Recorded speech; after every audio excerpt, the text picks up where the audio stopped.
In a previous tutorial, I showed you how to create a fluted column. In this tutorial, I'm going to demonstrate one method to create a simple Doric style capital. Doric is one of the most simple kinds of capitals that you can create. So let's go to the top view, and I want to draw a circle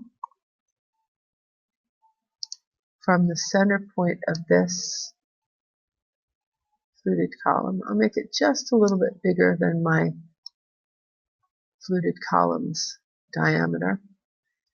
Now I want to go alongside of this, so I'm going to go to the front view and use my pan tool, and I want to draw a rectangle.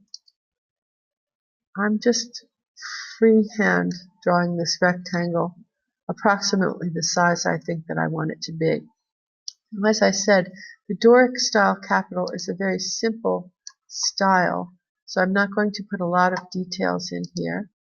I'm going to start with my pencil on the bottom edge, come out a little bit, up a little bit, and then I'll put a little arc in there.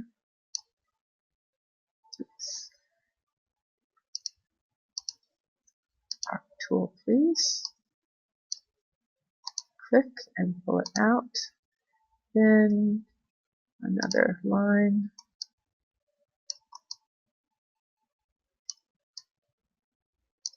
And another arc tool.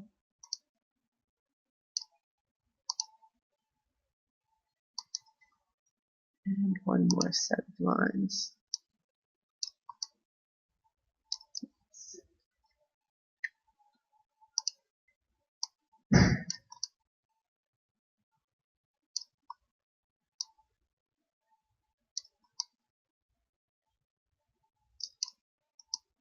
And down to the bottom. I want to make sure that my form is completely closed off here, because at the next stage I'm going to erase the outer parts of the rectangle that I had drawn.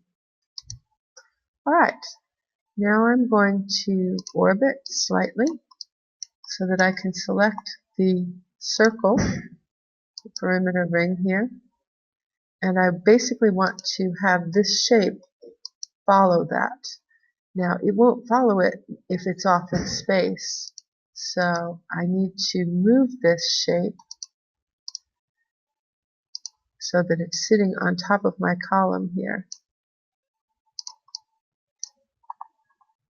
And basically I want this to be near my circle edge.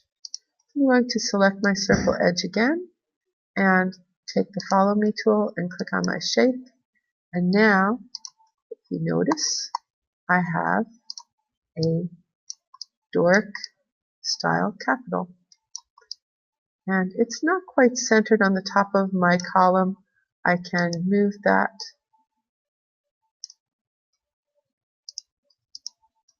over a little bit. In order to do that though, because I did not make any part of this a component, I should select this and make it a component, and then now that it's a component I should be able to move it freely on top of my column so that I can center it perfectly. And that concludes this tutorial.